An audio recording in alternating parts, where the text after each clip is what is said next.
ప్రస్తుత పరిస్థితుల్లో ఛత్రపతి శివాజీ మహారాజును యువత ఆదర్శంగా తీసుకోవాల్సిన అవసరం ఎంతైనా ఉందని ఛత్రపతి శివాజీ ఐక్యవేదిక రాష్ట్ర అధ్యక్షుడు వెంకటేశ్వర్లు తెలిపారు.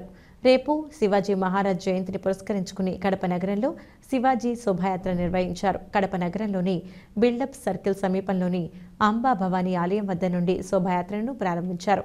అక్కడి నుండి కడప ప్రధాన కూడలి మీదుగా యాత్ర సాగింది.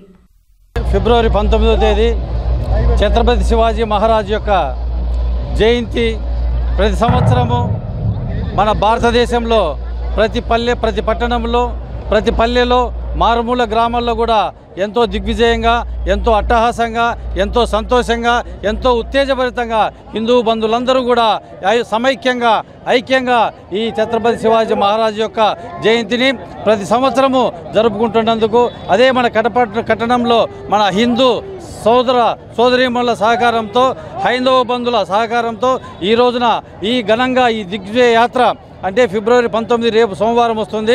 కాబట్టి మేమందరం కూడా ఈరోజు ఆదివారము చేయదలించినాము.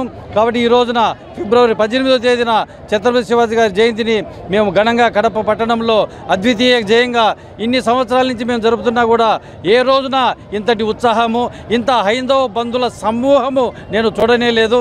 ఈ విధంగా హైందవ సమాజ స్థాపన కోసం తన శరీరాన్ని ముక్కలు నరికినా కూడా ఆయన భయపడకుండా, ఎవరికి సాధించకుండా అటు కాశ్మీర్ నుంచి ఇటు కన్యాకుమారి వరకు ప్రతి పట్టణంలో కూడా ఆ ఛత్రపతి శివాజీ విగ్రహము హైందవ సమాజ గుర్తుగా వెలగాలని మేము మనస్ఫూర్తిగా డిమాండ్ చేస్తూ ఉన్నాము.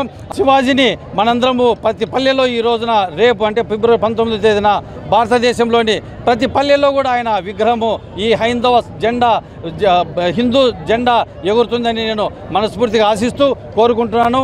ఆ విధంగా జరగాలని అందరి సహకారం మేము మరాఠా ఛత్రపతి శివాజీ వంశస్థులుగా మేము కోరుకుంటున్నాము. ఛత్రపతి శివాజీ మహారాజ్కి ఛత్రపతి త్వరలో కడప పట్టణంలో మంచి సర్కిల్ చూసి ఛత్రపతి శివాజీ గారి విగ్రహ ప్రతిష్ట త్వరలోనే జరుగుతుందని మేము ఆశిస్తున్నాము.